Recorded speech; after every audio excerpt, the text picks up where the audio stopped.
আমি দিনেশ। মানুষের ভুলবশত অনেক কিছুই হয়, কিন্তু আমি যে এত বড় ভুল করে বসবো সে আমি কখনো ভাবতেও পারিনি। দিনটা ছিল মঙ্গলবার। আমি বিকেলবেলা বাসে চেপে সমরেশ কাকুর বাড়ির দিকে রওনা দিই।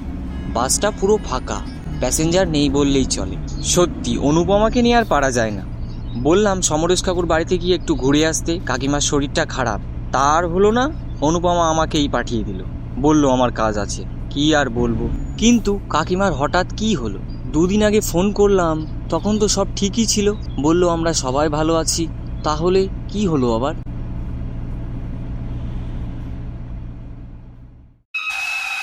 এখানে আছেন নামার মতো? নামবেন, এখানে নামবেন। এই তো দাদা, আমি নামবো। আসুন, তাড়াতাড়ি বসে আছেন কেন? নামুন, তাড়াতাড়ি নামুন দাদা।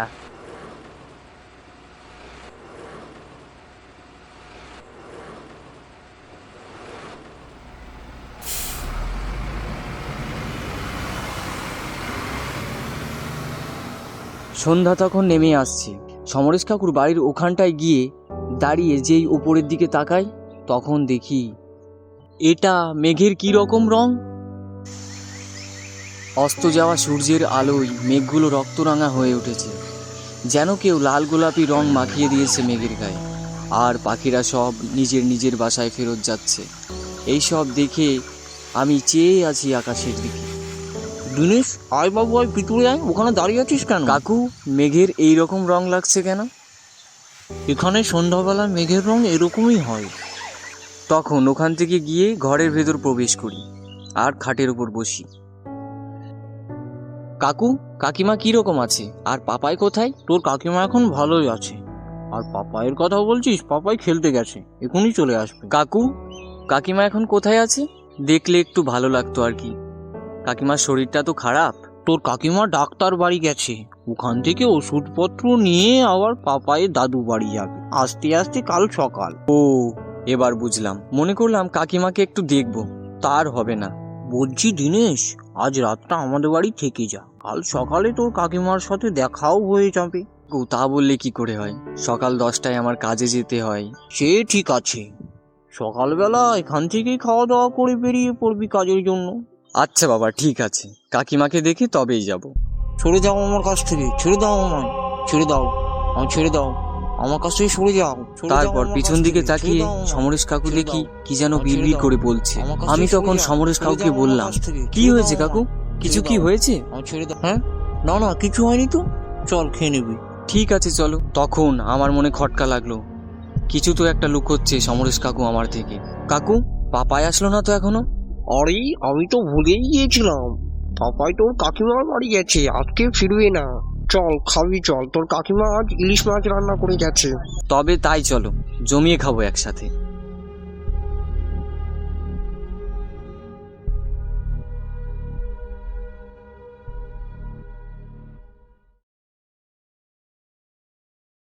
ইলিশ মাছটা আজ ভালোই রান্না হয়েছে। তখন সমরেশ কাকু কি বলছিল ওইসব? আমার থেকে সরে যাও, আমাকে ছেড়ে দাও, আমার কাছ থেকে সরে যাও, আমাকে মেরো না। কাকে সরে যেতে বলছিল? কে মেরে দেবে সমরেশ কাকুকে? কিচ্ছু বুঝতে পারলাম না। সমরেশ কাকুর কি কোনো অসুখ হয়েছে? জিজ্ঞাসা করবো একবার, আমার থেকে কেন লুকোচ্ছে এই কথাটা। পাপাইকেও দেখতে পেলাম না, কাকিমাকেও দেখতে পেলাম না, কিন্তু কাকিমাকে কালকে দেখে তবেই যাব। এই সব কিছু ভাবতে ভাবতে কাকু হট করে বলে ওঠে, দিনেশ, কোন ভাবনায় মগ্ন হয়েছিস অত? বলবি আমায় একটু? আমি তখন চমকে উঠলাম। হ্যাঁ কাকু, আপনি কখন আসলে? বুঝতেই পারিনি। অত ভাবনায় মগ্ন হয়ে থাকলে বুঝবি কি করে? তেমন কিছু ভাবনা নয় কাকু। ঘড়ির কাঁটাটা একবার দেখ, কটা বাজে। ভাবতে ভাবতে 10টা বাজিয়ে দিলি।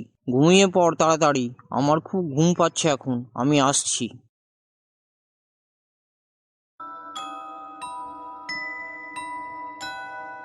আরে, এটা কি হলো আমার সাথে? ভাবতে ভাবতে 10টা বাজিয়ে দিলাম। আর জাগলে চলবে না, ঘুমোতে হবে এবার। কাল সকালেও তো তাড়াতাড়ি উঠতে হবে। যেই ঘুমোতে যাব তখনই আচমকা একটা হাসির শব্দ শুনতে পাই আমি। কে যেন বাড়ির বাইরে দাঁড়িয়ে হাসছে। কে যেন হাসলো মনে হলো না? আরে কি সব ভাবছি আমি! 10টার সময় আবার কে হাসবে? আমি অত গ্রাহ্য করলাম না। এই রাত 10টার সময় কোন বাচ্চা বাড়ির বাইরে দাঁড়িয়ে হাসবে? আর এই বাড়িতে তো বাচ্চা বলতে শুধু পাপাই আছে, কিন্তু পাপায়ও তো কাকিমার বাড়ি গেছে। তাহলে আবার কি থাকবে এই রাত 10টার সময় বাইরে দাঁড়িয়ে? না, এবার ভুল হতে পারে না, সত্যি কোনো বাচ্চা বাইরে দাঁড়িয়ে আছে। আমি তখন টর্চ নিয়ে দৌড়াতে দৌড়াতে বাড়ির বাইরে বেরিয়ে আসি। কে ওখানে? কে কে ওখানে হাসছিল? কে কে ওখানে আছে? সামনের দিকে কাকে যেন দেখলাম, ঝাপসা, স্পষ্ট নয়। ওদিকে লাইট মারতেই কেউ নেই। তারপর ওখান থেকে একটি বাচ্চা দৌড়াতে দৌড়াতে হাসতে হাসতে আমার সামনে দিয়ে চলে যায়। কে তুমি? এখানে কি করছো? দাঁড়াও বলছি, দাঁড়াও দাঁড়াও। বাচ্চাটিকে দেখে বাচ্চাটি পিছন পিছন দৌড়াতে দৌড়াতে চলে যায়। আমি যেতে যেতে বাচ্চাটি যেন কোথাও হারিয়ে যায়। কোথায় গেল বাচ্চাটা? বাচ্চাটা কোথায় গেল? কোথায় গেল বাচ্চাটা? এখানেই তো দৌড়াতে দৌড়াতে আসলো। আমি তখন রাস্তার মাঝে দাঁড়িয়ে হঠাৎ একটি গাড়ি হর্ন দিতে দিতে আমার দিকেই আসতে থাকে। আমি তখন গাড়িটার দিকেই তাকিয়ে থাকি।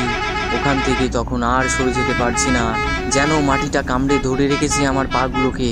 তারপর একটি লোক এসে ধাক্কা দিয়ে আমাকে গাড়িটার সামনে থেকে সরিয়ে দেয়। কি হয়েছে দাদা? আপনি কি মরতে চান? এই রাত্রিবেলা গাড়ির সামনে দাঁড়িয়ে আছেন? আমি হতবাক হয়ে গেলাম, আর কোনো কথা আমার মুখ দিয়ে বেরোয় না। লোকটি এ কথা বলে চলে যায় আমার কাছ থেকে। আমি তখন হতবাক হয়ে সমরেশ কাকুর বাড়ির দিকে আসতে থাকি। বাড়ির সামনে যেই পৌঁছাই তখন দেখি সেই বাচ্চাটা দাঁড়িয়ে রয়েছে। বাচ্চাটার চোখ দিয়ে রক্ত ঝরছে। কি ভয়ানক লাগছে বাচ্চাটাকে দেখতে। বাচ্চাটা আমায় দেখে জোরে জোরে হাসতে থাকে আর বলতে থাকে, তুই এবার বেঁচে গেলি, কিন্তু এর পরের বার আর বাঁচতে পারবি না।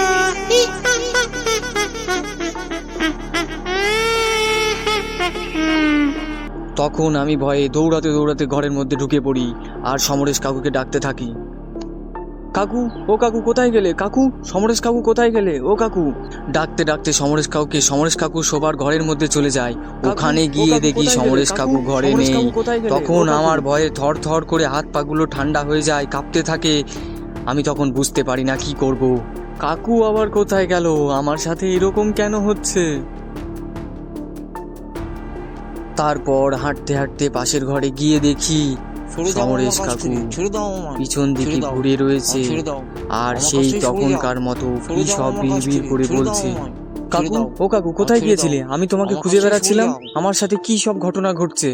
তারপর যেই সমরেশ কাকু আমার দিকে ঘোরে, আমি যা দেখলাম, সমরেশ কাকুর চোখগুলো রক্তর মতো লাল আর দিয়ে রক্ত ঝরছে। কি ভয়ানক বিভৎস লাগছে সমরেশ কাকুকে দেখতে।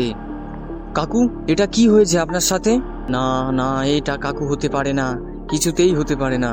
আমি তৎক্ষণাৎ ভয়ে দৌড়াতে দৌড়াতে বাড়ির বাইরে বেরিয়ে আসি। বাইরে যেই আসি তখনই দেখি সমরেশ কাকু আর সেই বাচ্চাটা দাঁড়িয়ে রয়েছে। এবার সমরেশ কাকুর হাতে রক্তমাখা তলোয়ার, যেন কোনো মানুষকে এখনই খুন করে এসেছে। তখন ওরা ওই তলোয়ার নিয়েই আমার সামনে আসতে থাকে। না না, আমায় মেরো না, না আমায় মেরো না, মেরো না, আমায় মেরো না, বাঁচাও কেউ, আমায় বাঁচাও, না আমায় মেরো না, বাঁচাও, ছেড়ে দাও আমায়, ছেড়ে দাও। আমি খুব ভয় পেয়ে খুব জোরে চিৎকার করে উঠি, বাঁচাও আমায়, বাঁচাও আমায়, কেউ বাঁচাও, বাঁচাও আমায়, বাঁচাও। তারপর আমার চোখ খুলে সমরেশ কাকুর বাড়ির উঠোনে। তখন যা আমি দেখলাম বিশ্বাস না করার মতো বাস্তবতা। মনে হচ্ছে 2 মাস আগে জ্বালিয়ে দিয়েছে যেন কেউ সমরেশ কাকুর বাড়িটাকে। বাড়ির চারিপাশের দেয়ালের গায়ে শুধু পোড়া কালির দাগ। তবে তবে আমি এসব কি দেখলাম? সব কি মিথ্যে? না না না না না, এসব সত্য, স্পষ্ট আমার চোখের সামনে ঘটলো। এই যে মশাই, আপনি বাস থেকে নেবে যেই আকাশের দিকে তাকালেন তখনই আপনার ঘুম পেয়ে গেল। আপনাকে আমি এতবার করে বললাম যে চলেন আমাদের বাড়ি, চলেন আমাদের বাড়ি গিয়ে বিশ্রাম নিয়ে খাওয়া দাওয়া করে ঘুমাবেন, কিন্তু আপনি তো কিছুই শুনলেন না। একটাই জেদ ধরে থাকলেন, এখানেই ঘুমাবো, এখানেই ঘুমাবো। তা হ্যাঁ মশাই, এটা এ বাড়িতে কি আপনার কেউ থাকে নাকি? মনে হচ্ছে তো পুড়ে গিয়েছে অনেক দিন আগেই। আমি শুনেছি এই বাড়ির ব্যাপারে। তা কেউ থাকতো নাকি আপনার এখানে? হ্যাঁ, এখানে আমার কাকু থাকতেন। এটা কি করে সম্ভব? এই বাড়িটাকে দেখে মনে হচ্ছে 2-3 মাস আগে এই বাড়িটাকে পোড়ানো হয়েছে। তাহলে কাকিমা, কাকু, পাপাই আর ওই বাচ্চাটা, ওদের কি হলো? কিন্তু আপনাকে কেউ বলেনি এই বাড়িতে প্রায় 7 মাস আগে বাড়ির সকল পরিবার একসাথে আগুনে আত্মহত্যা করেছিল? না ভাইয়া, এরা আত্মহত্যা করেনি, এদের খুন করা হয়েছে। এ কি বলছো তুমি? হ্যাঁ, এটাই সত্যি। এদের কে মেরেছে এটাও জানি আমি। আমি বুঝে গেছি কাকু, আপনি আমায় স্বপ্ন দেখিয়ে কি বোঝাতে চাইছিলেন।